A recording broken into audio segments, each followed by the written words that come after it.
follow the rules, go to school, is being different. Welcome to the Great Debate. Absolutely have to strike while the iron is hot. Calm down, you gotta chill a little bit.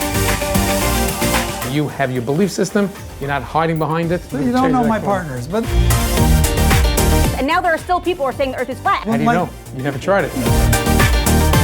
Which means jumping in, but again... You have it, folks. Wow, we just finished the whole entire debate.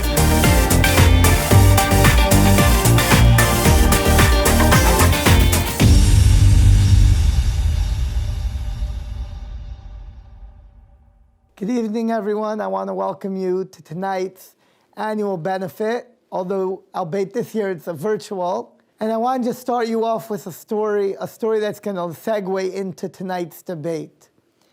Many of you know, we all know that we started Batya 15 years ago, but really there was an organization, Batya, that was helping the same girls that was around many years ago in the 1930s in Poland before the Holocaust. And we once had the privilege to speak to a Holocaust survivor who she herself was a Batya leader in Krakow, Poland, Pearl Benish, who was Sarah Schneer's biographer. And she was telling us that she was a Batya leader in Krakow, Poland. And she had one girl in her group who required a lot of time and took a lot of effort out of her. And some of her friends were telling her, why are you wasting so much on this one girl when you could be helping so many more girls at the same span of your effort and your energy? And she was wondering, am I making a mistake by spending so much time on this one girl? And she was once walking with the legendary Sarah Schneer herself, the founder of Batya, the founder of Beis Yaakov, the founder of B'nos, the leader of Jewish women. And she said to her, am I making a mistake or is this the right way to go? And Sarah Schneer answered her, she said, let me tell you. She said, you have a kerosene lamp. You have a lamp, it gives off light. There's a fire inside. And it lights up a room. But over time, it collects soot, and that blackens the glass, and it's no longer lighting up the room and doesn't give off light. She said, but all you have to do is wipe away that soot, because inside you have that same burning flame. Inside of every one of us, and inside of every single girl, there is a soul that's burning bright. There's our inner self that's burning bright, but sometimes it's just covered with soot. And our mission at Batya, that we give over to all of our reps and to all of our girls, and that we lead together to create the future of Jewish women leaders, is to wipe away that soot and to allow each fire to burn bright, each soul to burn bright and shine. And tonight we're asking each of you to share the light with us and help support this mission. And as we're going to now go and segue into the great debate, where we're going to hear different viewpoints on timely topics, on introspective topics.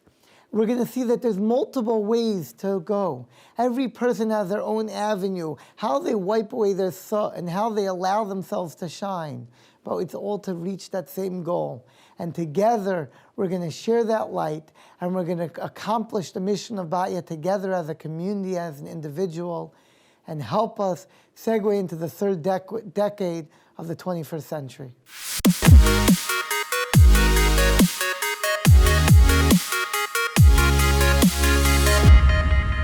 My name is Lorene Donna.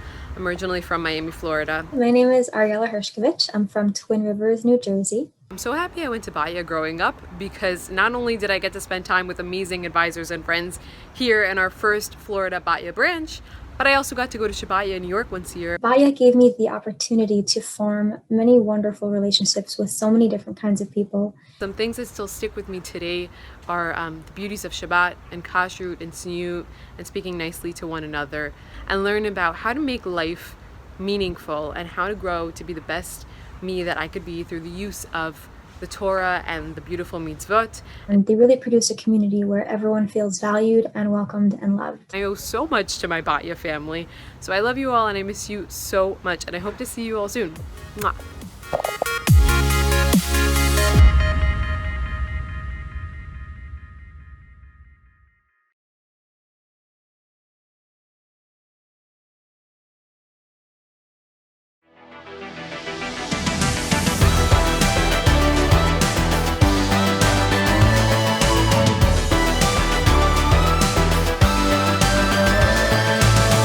My name is Avi Schnall, and I have the privilege to serve as the New Jersey director of the Agudath Israel of America. My name is Daniel Roth. I'm a retina specialist, ophthalmologist at Robert Wood Johnson. My name is Ira Zlotowitz. I'm the president of Eastern Union. Batya is an incredible organization. Promotes the love and the vibrancy. As they're helping these young ladies find themselves, showing them that it's possible for them to keep developing in the path that they want to take for themselves. It's a wonderful organization that I'm happy to be part of. Hello and welcome to this segment of the Great Debate. My name is Avi Schnall. I have the privilege to serve as the New Jersey director for the Agudath Israel of America. And I'm joined today by our two great debaters who are going to debate a very exciting topic today. I'm joined by Rabbi Dr. Daniel Roth, who's a professor of ophthalmology at the RWJ Medical University, as well as Mr. Ira Zlotowitz, who is the president and founder of Eastern Union. And today we are going to debate flaunting our religion or sometimes keeping it a low profile. Many of us, especially these two debaters, find ourselves in the public arena. Do we wear the big yarmulke and constantly talk about all of our religious practices, or do we try to keep a low profile? I'm professional, I'm here to do my eye surgery and leave everything else at home. We're going to start with opening remarks, a rebuttal, some back and forths. I, as the moderator, have the liberty to maybe ask some questions. I may interrupt you once or twice if you're going overtime, but we're here to have a good time, discuss and debate an important topic, and learn a lot. Rabbi Dr. Roth, we're going to start with you. Thank you, Rabbi Schnall. It is a pleasure to be here. Of course, I'm proud of my Judaism. But when I go to the office as an ophthalmologist taking care of patients, in the workplace, I don't flaunt my Judaism. People come to me as an MD, as a physician to care for them, and they have a trust in the service I'm going to provide. They don't want me trying to convince them. They don't want me talking about their religion. They want me to be able to care for their needs and attend to their needs from wherever they're coming from. And there's a certain level of acceptance of a person where they're at, and therefore it's not my role in the workplace to flaunt the Judaism, to start talking about religion, to start convincing people of how to be or preaching to them. It would undermine their trust in me as their doctor, and I think it would be true as their attorney, as their financial advisor, and whatever business it might be. Pushing religion or pushing Judaism on someone in the workplace, I don't think is appropriate. I think it's an appropriate thing to live an upstanding life, to wear your yarmulke. Obviously, you don't have to hide it, but the best would be to model as an upstanding, ethical person who's trustworthy, and they know I'm a firm Jew, and that makes the best impression. And that's a lasting impression, as opposed to trying to navigate or push an agenda that would kind of create a certain level of controversy or uneasiness in the workplace. Thank you, Dr. Roth. We definitely understand your point of view. Mr. Zlotowitz, do you agree with Dr. Roth? So thank you again, Rabbi Schnall. Thank you, Rabbi Dr. Roth. The word flaunt could be a very broad term. So I think that for most of you describing what you shouldn't do, I would like to take the position that things can do with one exception. I'm never an advocate for pushing and trying to put onto someone your Judaism. But I feel that today, in today's society where we are, is that whatever nature of your business is, they should know as close to what you do and as broad as you advertise. If in your business you don't advertise who you are, okay. But in my industry, for example, where you're putting out ads, it should come synonymous, take pride. I'm an Orthodox Jew behind it. So I'm going to tell someone when I do a deal, it came because of God. God helped out, Hashem made the difference. But I'm not going to then say, I think you should also believe in God. So I draw the line there. I find people like embarrassed of who they are. I meet people who don't wear a yarmulke in business. And I say, I'd rather say, if you're already going to be giving over your natural way you're doing business is in your industry, people look up and say, hey, there's someone successful as a doctor, and they watch how you operate and how you live your day-to-day, then why shouldn't you make that synonymous that people should know, and he's Jewish at the same time? There's enough there's enough negativity coming to its religion, put it there. So I look at the flaunting as like when you are in a situation where you could promote it together with it. But I also agree, stop short in pushing them to become more religious or more observant, or practice more, but definitely flaunt it. If you flaunt it, let people know you're synonymous with what you do. Put into your buy. I go to a marketing company, they tell me, Ira, why are you writing thank God? It came because of God. No, that's not how business works. I said, if in other religions they could do things, at least at a minimum, let's do it for ourselves. So I'll have to disagree. When I was in residency, I obviously don't disagree with the idea that you should be proud of your Judaism and you don't have to hide it, but the idea of promoting it or advertising it sometimes can make people uncomfortable. When I was in residency, I was at a program, a very prestigious university, and there were a group of physicians, senior physicians, who were born-again Christians, and they would really flaunt their religion, pray with the patients, invoke the name of their Savior, and it was uncomfortable for patients, especially, you can imagine, for the Jewish patients. And this was in Miami, and there were plenty of those. And I don't think it was an appropriate thing for them to do that may make some of their quote-unquote customers or patients in this regard feel uncomfortable. I wear a yarmulke. Normally I wear my tzitzis out when I go to work. I have a neater look. I wrap it around my belt. I don't advertise it. I think they know I'm a frum Jew. They understand it. And then just by acting as an upstanding, understanding person, trying to meet them where they're at, that is the strongest message to tell them in terms of showing compassion and understanding.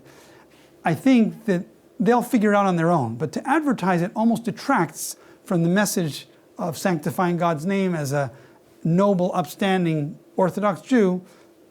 It's unnecessary to be advertising or promoting it. We can have to agree to disagree on some of these points, but even take the tzitzis, I walk out with tzitzis out. You're going the opposite, you're putting back your tzitzis in. I think if you're keeping them wrapping them around my belt. Okay, I meet people who don't put that out on purpose, but if I wear it all the time, I keep it out. The question is there a line somewhere in the middle? If a doctor's going to say, pray with me, or pray to God, or whoever their God is, I hear it could make people uncomfortable. But the person could talk about what works for them, and they ask them about their religion. When it comes to the medical advice or mortgage advice, a guy doesn't call me and say, Ira, I want to buy this building. You think it's a good deal I should take? I said, if you pray to God, it'll work out. No, I don't say that. I first talk about the deal itself. Does it work? And I could say, listen, what I do separately, I could bring up other points. But I think the flaunting of it is letting people know, pushing on them is where I draw the line. I don't do anything to put back in. I'm not putting a cap, wearing a cap. I meet people who go to certain meetings and take off a yarmulke by certain meetings. When I came into business 20 years ago, plenty of Orthodox Jews or practicing that didn't wear, different communities don't wear yarmulkes. And then over time now, it's almost unheard of for someone starting out today to meet someone new in any major city and saying, in my office, it'll be a negative if I was wearing a yarmulke at that point. So where's the line of flaunting? I say, let people know I'm a mortgage broker. I advertise to 10 people. Let them be synonymous that I'm Orthodox Jew with it, but don't push it up. During my procedure, I'm not going to say, pray the deal will work. That's not how I go. So then we probably agree more than we disagree. When I was, again, training and I did a rotation in psychiatry, so the professor was suggesting that you're qualified, it would probably be a good idea for you to go into psychiatry, but you shouldn't wear your yarmulke, because if you do, that'll project a certain judgment or belief system on the patients that would make them uncomfortable. And I said, I'm probably not going into psychiatry, but if I do, I will wear my yarmulke. Similarly, once I went to Moshe Shapiro Zatzal, and I asked him, what should be my message to patients, especially after I'd gone through a difficult time? And he said, your job is to take care of them and to teach people emunah. Teach them faith. Teach them that life and death is in the hands of the giver of life and death. So the idea of teaching faith and understanding that it's ultimately God, that's clearly part of the underlying atmosphere or sentiment that's there, as opposed to the arrogance that some doctors manifest. However, the idea of telling them specifics about religion or belief or whatever it might be, or specific rules, obviously that's not something, even if they're Jewish, that I'm there to project on them. And similarly with my partners, a lot of my partners are Jewish. And as people who know me know, I'm very much a big believer in outreach and kiruv, and the idea of trying to teach our Jewish brethren about the beauty of their heritage. With my partners, I sadly, and sometimes even uncomfortably for myself, I limit what I tell them because it would create a little bit of a discomfort in the dynamic of our relationship in a business or professional setting. I want to just talk about on the other side where I saw some of the benefits of using the terminology of the flaunting of it, is that I could put out a press release or I could put out a statement on social media, and in my business statement, it talks about God. I'm not telling someone they could be successful with God, but I'm saying, thank God I got this. I could not have got this without God helping me. Then I'm also finding there are other people who now feel comfortable in asking questions. So you come sometimes go into certain rooms, nothing to do with religion. You walk into a room and you think this person could help you, but you're intimidated. She'd open up your mouth and start the conversation. If they would say, if anyone has questions, feel free to ask me. I find that when you make it second nature and God part of it, there could be a patient who really has questions about God. Then they'll open up their mouth and say things to you, and maybe they'll ask you that question that they otherwise wouldn't have asked. But if they're willing to ask the question, they usually will ask it. And the idea though that you would write in a press release and invoke God and mention thank God, I actually am envious, because you're your own partner, you run your business. For me, if I start to do that on my bio on my website, my administration, my other partners wouldn't like. How do you know? You never tried it. What happened to me? We went to the office in the beginning. We first wanted to do it. Phil said, no one does this. Look at every other company, Jewish and non-Jewish, no one mentions God. And I said, oh, let's try it. And it happened to be the biggest cynic got a call from someone that says, I'm proud of your company. You want to put God in your presence. So you don't know my partners, but the main thing is, as a company, you never tried. You can do it. But in a larger organization like that, to start singing yourself out as being all, religious in your terminology when you're really there to stick to the medicine, it can be a little bit uncomfortable. But I hear you. In some ways, I actually am envious of that projection that you can make, whether it's on a press release or in a statement, that you're right. When you're able to do that, it gives a little more comfort to others, and it does make a Kiddush Hashem, a sanctification of God's name, when you don't just take credit for your successes on your own, but you acknowledge that it comes from one above. I think this was an incredible, insightful discussion. We heard from two professionals in the field. They had different viewpoints. There was a lot of good back and forth, a lot of good ideas. I'm going to ask both Mr. Zlotowitz, Rabbi Dr. Roth. We'll go with you first because you went second to begin with. We tried to be even and fair, equity. And to give us a final statement, a 30-second recap, what your opinion is. Okay. So thank you very much again for arranging this debate. Rabbi Schnall, it was very nice debating. I think that the part where clearly we both agree, don't push it. The difference is, do you advertise more that you're someone that takes a lot more pride in your religion and getting someone to feel if they want, they're more comfortable to open up? I think that for the nature of your business, people say don't mix business and pleasure, don't mix religion and business, politics and business. I took the stance that you can mix religion and business if when you're describing an immediate family, however you describe about your successes, there's nothing wrong with promoting it out there. And if you're going to an event, and I'm making an event as a company event, I would say it's all going to be kosher. I'm never going to dress down my religion when I go in certain places. To the other side, I might go out of my way to in case you want to be sure, we're Jewish, we take pride in the Jewish heritage, we believe in God. It doesn't mean that there are people in the office by me today that don't believe in God, that not everyone's Jewish, and not every client is Jewish. But I found overall, when I look back, is that by flaunting it, the people like to deal with someone that has a moral standard.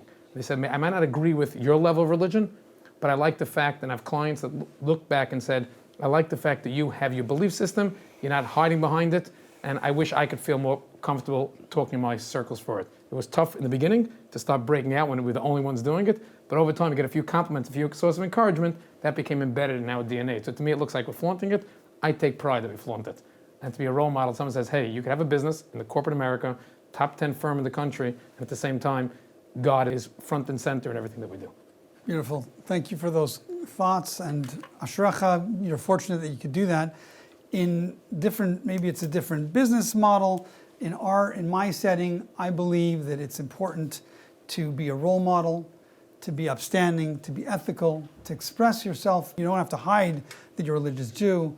You wear a yarmulke. If patients seem to want to hear about it or ask about it, expressing the idea of a belief in God or with God's help, surgery will go well or something like that, I think that's perfectly legitimate and appropriate. I think to try and advertise or try and get too much religious or wax religious within the context of a medical discussion may make some patients uncomfortable, may seem unprofessional, and it's almost out of the context of what they're coming for. And for that reason, I think it's through modeling the upstanding behavior that will make the greatest impact and impression. And in their entrusting themselves and their body and their vision and their care to you. The key thing is to stick to the professional purpose that you're there with the underlying message that you are someone who's religious, who believes in God, who's not arrogant in the sense that it's all about you, but rather that you are under the divine control of everything. And that's kind of the modicum through which I try and follow. That way it's not flaunting, it's not advertising, but there's an underlying belief system that is well understood, and I think that serves well in the context of our workplace. I think you ended like you started with. We're closer than we thought. Closer. You know, be upstanding first, and then decide to what level to let everyone know how religious you are. Absolutely. Thank you very much, Rabbi Dr. Roth. Thank you, Mr. Zlotowitz. And of course, thank you to Batya for providing us with this great program, this great opportunity, and we will be back.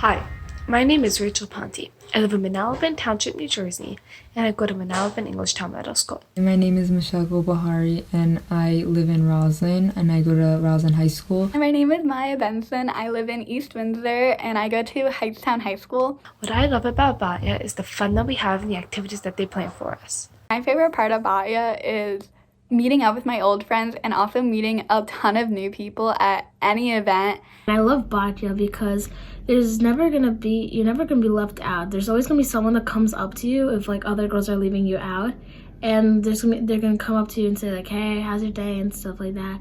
I think Batya is so unique to me because I really feel like I can connect with anyone who's a part of it, whether it's girls or staff members. My favorite part of Batya is getting to reunite with my counselors from camp, and every time I'm with them, I get to learn new and exciting things.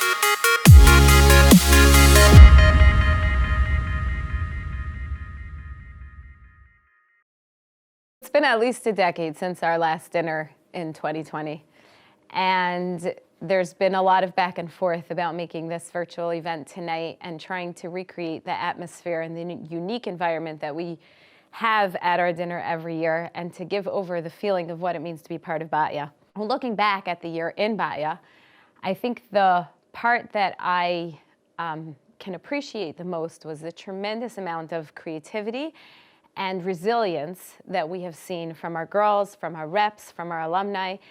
I don't know how many, I think this may not be true for a lot of places, but I have to say I feel pretty good at standing here and being able to confidently say that in the last year, we have been able to accomplish and engage and reach perhaps more girls even than previously, and have more new ideas and new programs than in previous years.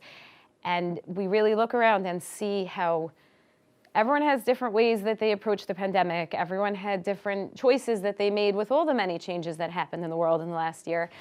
And there's different perspectives, and they may not all be in sync.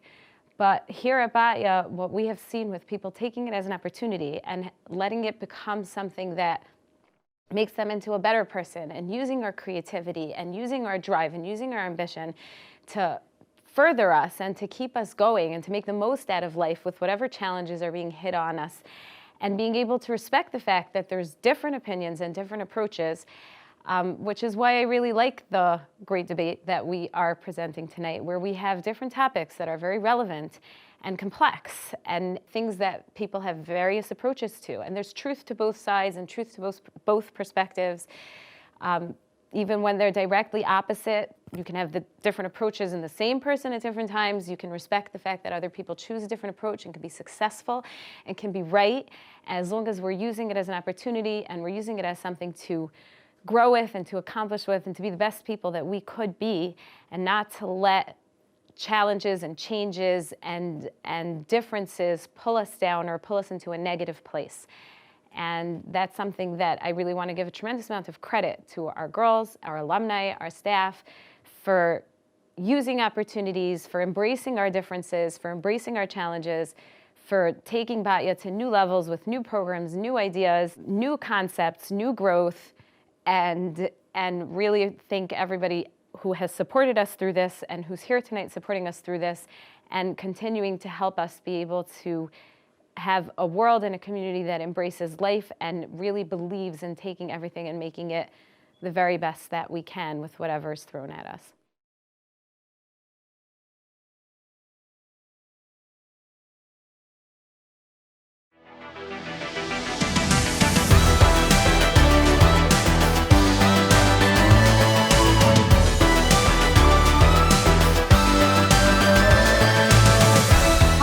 I'm Blima Aaron Troy, the founder and CEO of the Designers Group. I'm Bracha Zimmer. I am a class action litigator. I work for Lowy Dannenberg in Westchester, New York. My name is Ariel Joseph. I started participating in Batya when I was about 12 years old. Batya is an incredible organization. I'm here today to moderate the great debate. I believe that everybody should conform to the Batya way. Okay, ladies, welcome to the great debate. Today we're going to be discussing conformity versus individuality. What are the benefits? What are the drawbacks? Which one's going to come out on top? So we have on our left here, Bracha Zimmer. She works for the Lowy Dannenberg firm. She's a class action litigation lawyer, and she currently resides in Far Rockaway, New York. She is going to be arguing the side of conformity. And on our right, we have Blima. She is going to be arguing individuality. She is the owner of the Designer Group, an interior design company, and she currently resides in Brooklyn, New York. The arguments are going to start off with Bracha Zimmer. Hi. I just want to start by saying that society has evolved for hundreds of years. And in our evolution as a society, we have learned as a group and evolved to figure out the best way that things work. We used to not have roads, right? People just got on their horse and went whichever direction they wanted to get where they had to go. And as a society, we realized that it works better if we have highway systems, that everyone can get on the same highway and moving. Yes, sometimes there's traffic, but that's the road that best works to get you there. Imagine you are in a river or ocean and you're trying to swim somewhere. You're going to be much faster if you're swimming with the current as opposed to swimming against the current. And this is what the idea of conformity represents and means. As society, we figured out the best things to do, and it makes sense as individuals to join that highway and to go along with the current and conform with the people around you. And that's the way that you'll be most successful and get to where you need to get to in life. Very compelling. I hear all the arguments. Before I respond, let's hear Blima's opening arguments on individuality.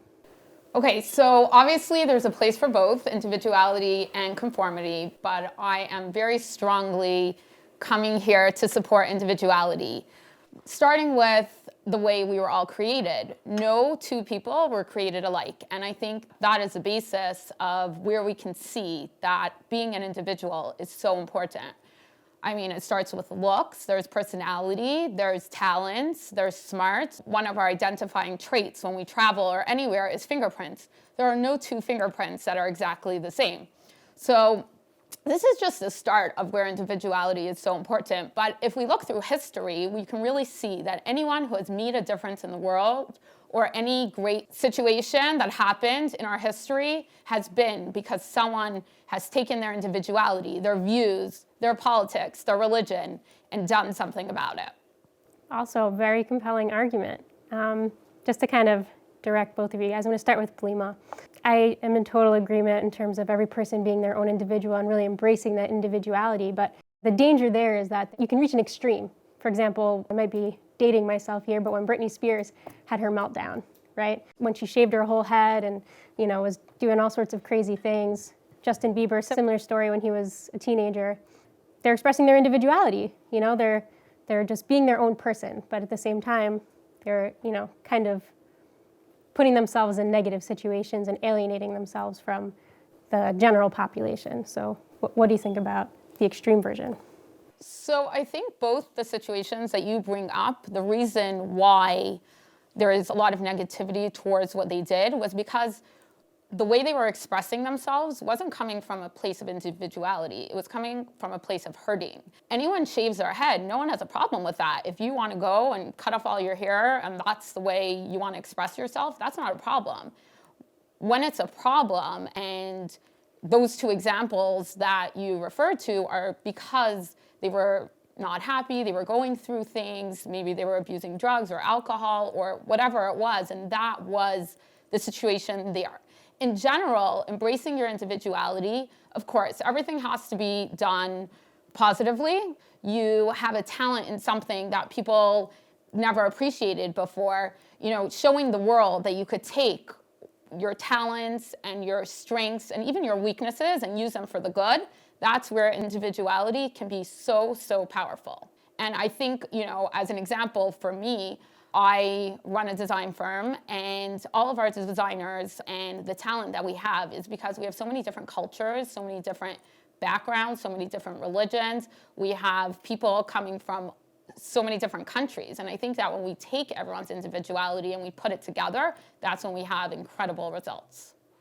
Can I just respond to a few of her points?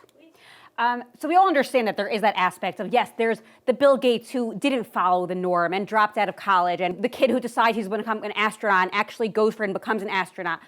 These are unique examples, but the majority of people are most successful when they follow the rules and they're told where they're supposed to be in life, and then they conform to that. You go to school and you finish school and you pick a job and you follow the protocol for that job. I mean, we all go to doctors, right? All doctors, they dress the same, and they all went to medical school and they all worked in hospitals, and then they chose their specialty. So yes, there's some individuality in that. And then you still, as individuals, we choose our doctors based on certain differences and nuances that each individual brings to the table. But ultimately, he's following the rules, he's following the protocol, and he conformed, and he went to medical school. And he didn't just say, oh, now I'm going to practice medicine, and this is how I'm going to practice medicine because I think this is right. No, he did what he was supposed to do. What doctors do we all remember? And who are the doctors that over time their legacy is remembered and continued? The doctors who do not conform, the ones who take what they learn and bring some of their individuality into it and try to find a cure for something or try to come up with something different. Obviously, in medicine and in anything that we do, there are certain rules and there are certain limitations.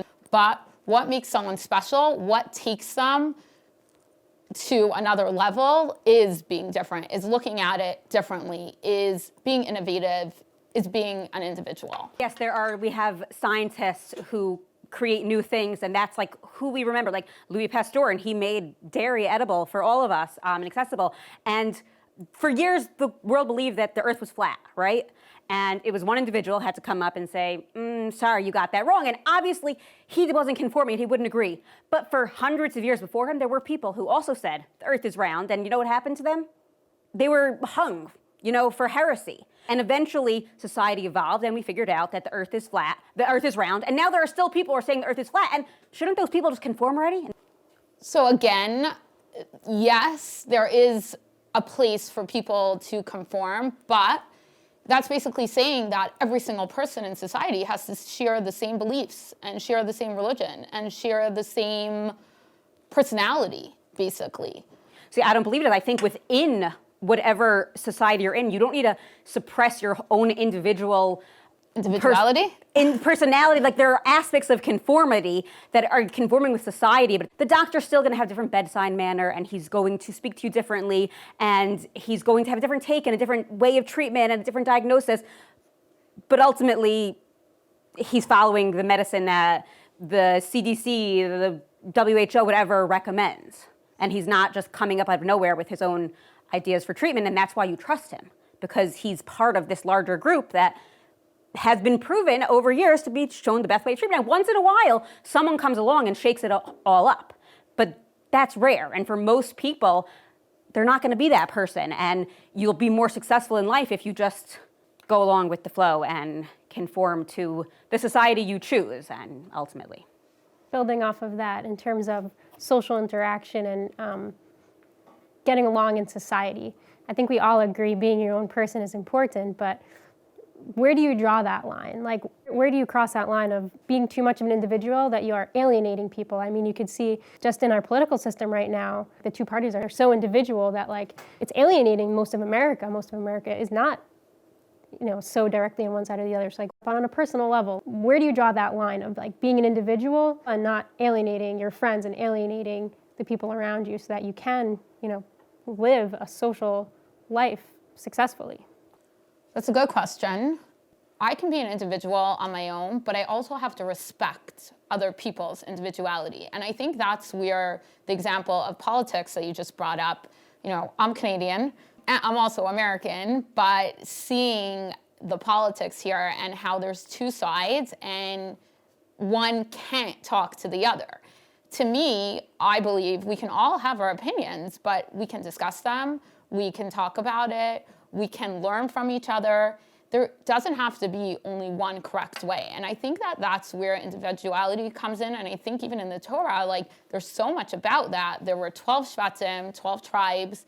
There are 70 different ways of approaching the Torah. There's room for individuality. And I think that not just is there room for it, it's actually celebrated. And being an individuality does not mean that you can't be part of a larger group. It's just that you can take what you're good at or your talents or anything that you have, even your circumstances, your financial situation, and really be able to impact the world in a better way. And I always say, that's really the difference between leaders and followers. Leaders are the ones who are taking their situations and taking their advantages and their disadvantages and really doing something with it and leading by example. Closing arguments. Lady Gaga and Billie Eilish versus Frank Sinatra, jazz versus classical, structure versus discord, I guess you could call it, conformity versus individuality. Let's hear, starting with Bracha. So I think in this whole debate, we've really been discussing conformity in terms of the success of an individual. But I think the other advantages that ultimately we get from conformity is that we form a community. And if you maintain your individuality above all else, then you lose those advantages. And we've especially have seen during the past 11 months during the pandemic that community was so important. That's who helped each other out. And the people who were part of communities really were able to thrive, while people who were like, I'm different, I don't belong to that group of people, that's who struggle. When you have a community, that's what can lift you up. So while it's also like the easiest and most direct route for success, conformity, it also ultimately gives you a sense of belonging and unity, which ultimately is beneficial for every individual. Thank you, Bracha. Very succinct. Blima, your closing argument. I think that individually, we all have to be at a place to be happy with ourselves individually, and then together as a group, we could attain great things and accomplish incredible milestones and really change the world for the better. What we all have to do is take our own strengths and really concentrate on them and look at our history of all the great individuals before us who have changed the world in amazing ways, and really just look at ourselves individually, not look at other people, and see what we can do to make the world a better place. Except look at all those people and conform to what they did. Okay, just clarifying. So you can look at people, but you don't have to conform to them. See, that's the difference. Conforming means just going along with things that you don't necessarily believe or that you don't necessarily agree with, but just because you're in a group, so you're conforming. I'm coming from the angle that individually you should be able to appreciate it and then do it. If you guys are okay with it, I'd like to kind of summarize both of your points together in that they're the movers and the shakers. There's the Elon Musks and the Bill Gates and the people who took the path less traveled and really changed the world, hopefully for the better, sometimes for the worse, but hopefully for the better by taking their own individual path. But the day-to-day life, most people are conforming to society, and you really need both for a functional society. You need the conformity and the consistency of society happening and following a structure, but you need those people to step out of that structure to really create progress. And both have their positives and their negatives, their pros and their cons, but being able to take conformity and take individuality and utilize both in your own personal way to really create your own personal journey and growth.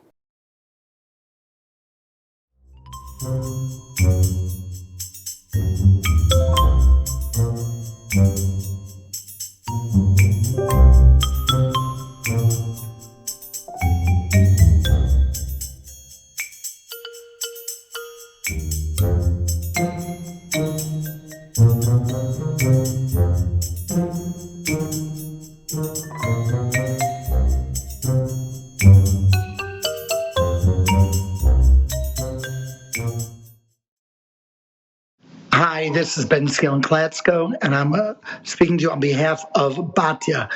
We adore Batya, my wife and I and my children.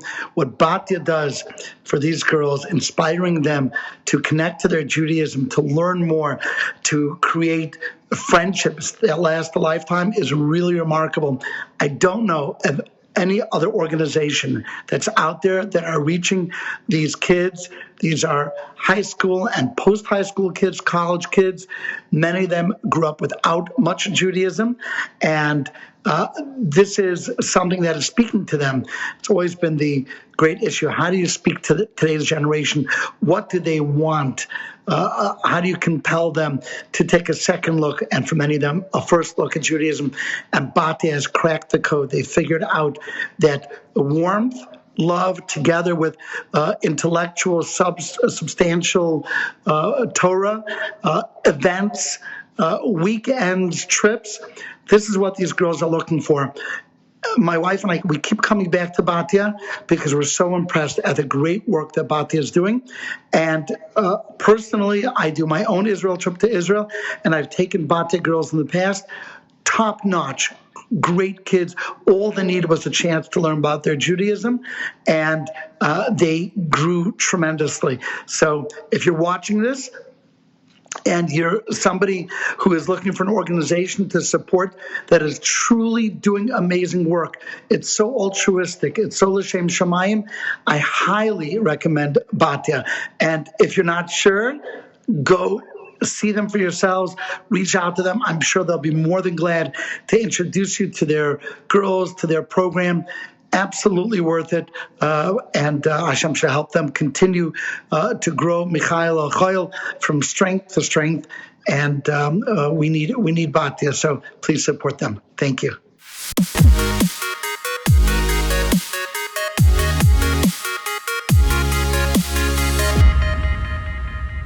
My name is Leigh Weinstein. I grew up in Plainview, New York, and now I live in Far Rockaway, New York. Batya was and still is a family that gives me guidance and support at whatever stage of life I'm in, while also being a place to be silly and have fun without judgment. Hi, I'm Sammy Gilbert from New Jersey. I still live where I grew up in West Orange, New Jersey. Batya gave me the tools to expand on getting out of my comfort zone and trying a lot of new things.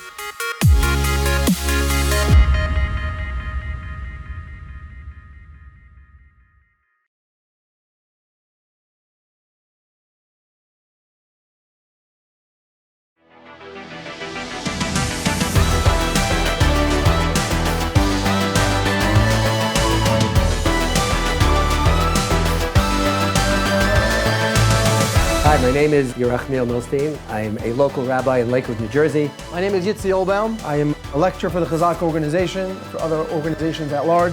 Batya is an incredible organization. I have never seen an organization that puts it all together like Batya.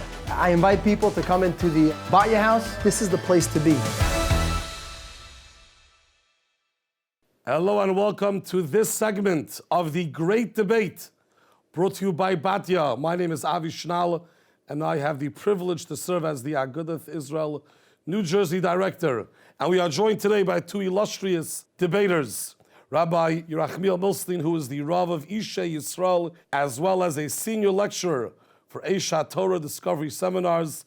We're also joined by Rabbi Yitzchak Olbaum, who is a lecturer for Chazak. Welcome, Rabbi Milstein. Welcome, Rabbi Olbaum. Today's debate, today's topic of discussion, which I believe is going to be very insightful and educational and maybe even a little entertaining, is in our own lives, when we want to grow, personal growth, do we take a drastic approach or a gradual approach? For those that remember the days when smoking was very popular and people tried to quit, there was the school of cold turkey, throw it away, that's it. And then there were different approaches, 20, 19, 18, 17, and then eventually you just kick the whole thing. When it comes to the opposite, when you're trying to not get rid of something, but to acquire growth spiritually, personally, what approach do we take? Is it a drastic approach or something step by step by step? That is going to be tonight's debate and topic, and I'm sure we're going to get a lot of insight from this discussion. Rabbi Milstein, we'll start with you.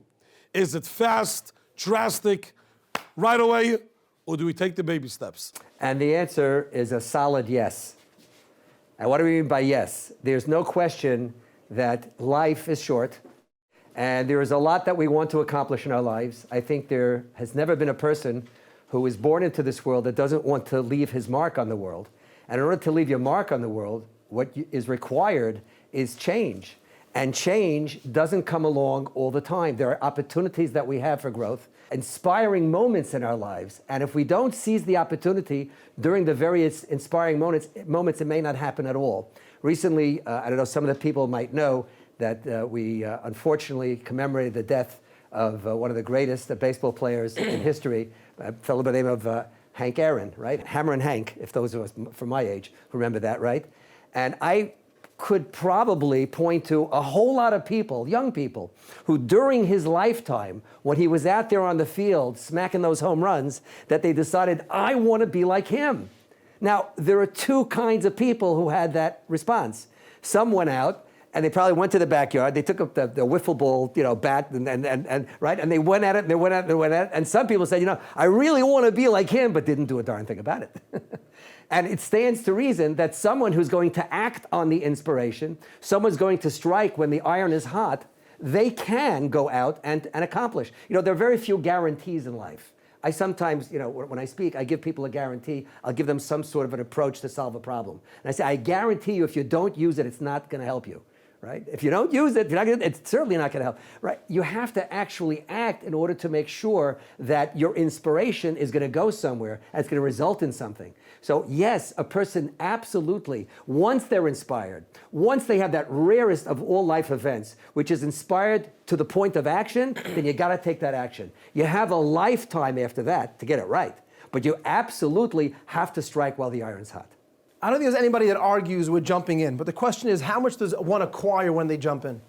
When you jump in, do you right away say that right now, I have to get it all, and I have to start just working and getting it? And the first week, whatever I have, I'm going to start taking, I'm going to grasp it, I'm going to do it?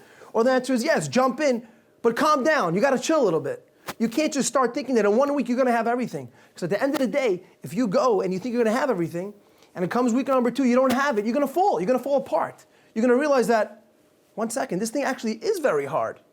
So yes, jump in, absolutely. But to start thinking that I'm going to start acquiring everything in one shot, that I believe is something definitely which is the impossible and definitely something very, very hard to do. So I'd like to ask you a question. What's the greater danger? Never getting started, or once you get started, you might not do it right? So I would argue, for the sake of tonight's debate, that perhaps the greater danger is not getting started at all, because then you have nothing. But if you can at least strike while the iron's hot, if you can strike during the moment of inspiration, even if you don't get it so right afterwards, you'll always have the ability to change your tactic, to change your approach, and maybe change your expectations, and therefore not become disappointed. But if you don't ever jump in, if you don't have that level of commitment, with that level of excitement, with that level of potential tremendous global change in your life, then perhaps the moment never arrives when you're going to implement the little steps of change that you need to do. I don't think there's anybody in argument with that. Like we said, yes, change has to come. So therefore the question is, which is more important? That's the question. The question is the original commitment more important, or is it the baby steps that you take consistently? If you had to say one of the two is more important, which one would you say it is? The jumping in definitely is more important. Which means jumping in, but again. You have it, folks. Wow, we just finished the whole entire debate. Rabbi Obama, I think what Rabbi Milstein is asking is like this. I think everyone agrees you got to make changes in life. We all have to make changes. That's what we're here for, to grow, to not remain stagnant. However, Rabbi Milstein is saying, if you jump in and you accept it all, and 9 out of the 10 things you take upon yourself may fall away, New Year's resolutions. So we all know the New Year's resolution starts January. By the time February, March comes around, half of them are gone. But if you take on a lot, so you may lose a few of them. By the time December comes, you may have 1 or 2 left. So Rabbi Obam, your approach is, no, take it slowly. The problem is you take it slowly, then it may not either work out, you'll be left with nothing.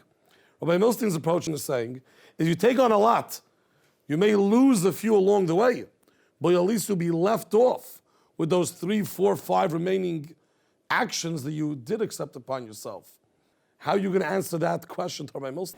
If somebody takes on a lot, yes, they'll be left with a little bit that's falling down. But the question is, how much will they be left with? If someone's taking the slower approach, at least they're left with the 1 or 2 things that they actually worked on.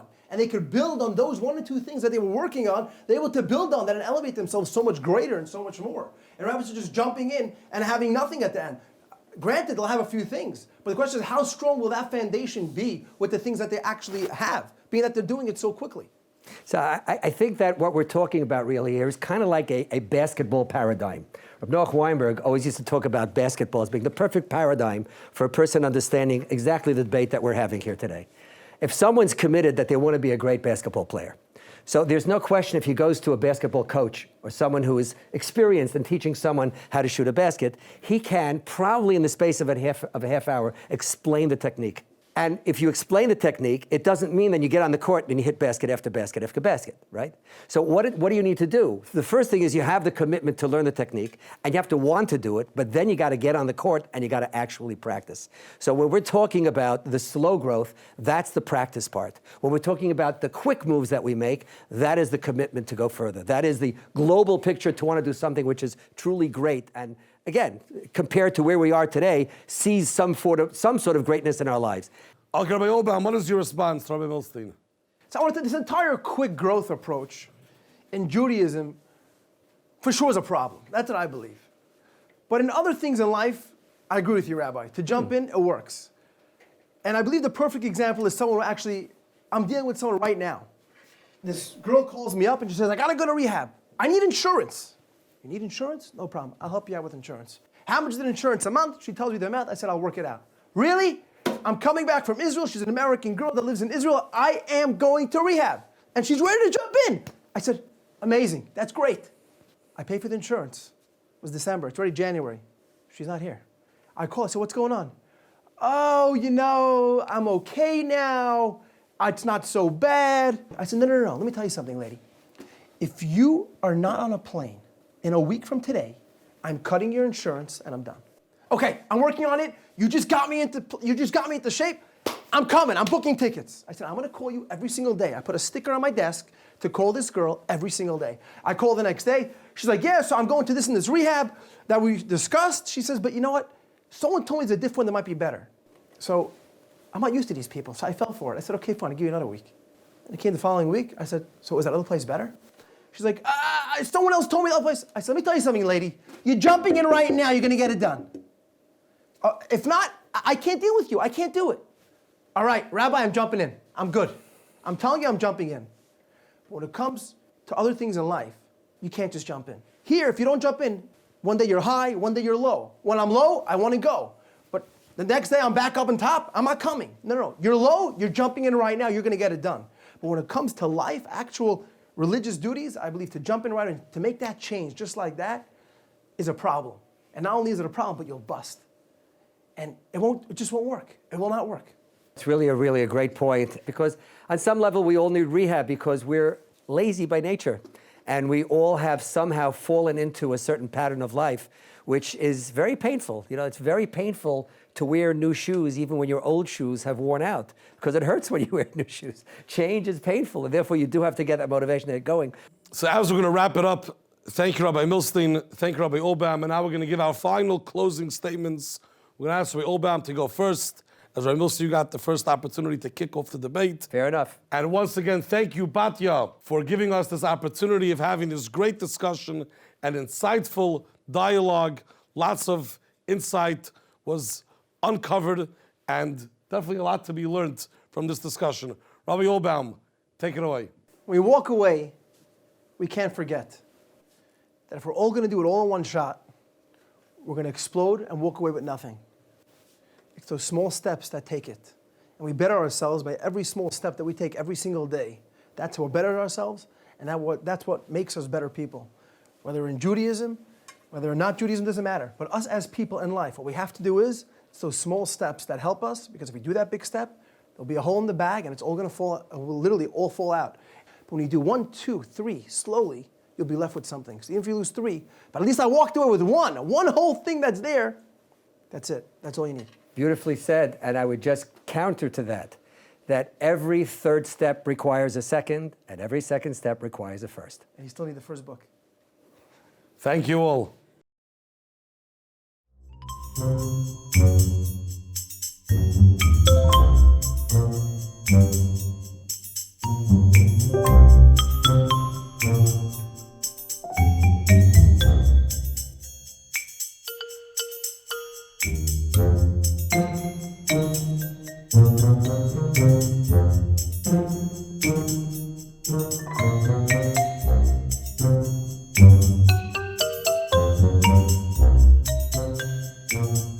Thank you all for joining us this evening. We hope you enjoyed and we hope you gained something. I want to take this opportunity to thank tonight's moderators, the debaters, and everyone who helped make this happen. We want to thank our board members and every single one of our supporters. It's your donation that makes the magic of Batya happen. We want to thank our reps, our responsible, enthusiastic, personable staff who give their all to the girls each and every day, and to the girls themselves who give their all to themselves and allow today's teens to become tomorrow's leaders.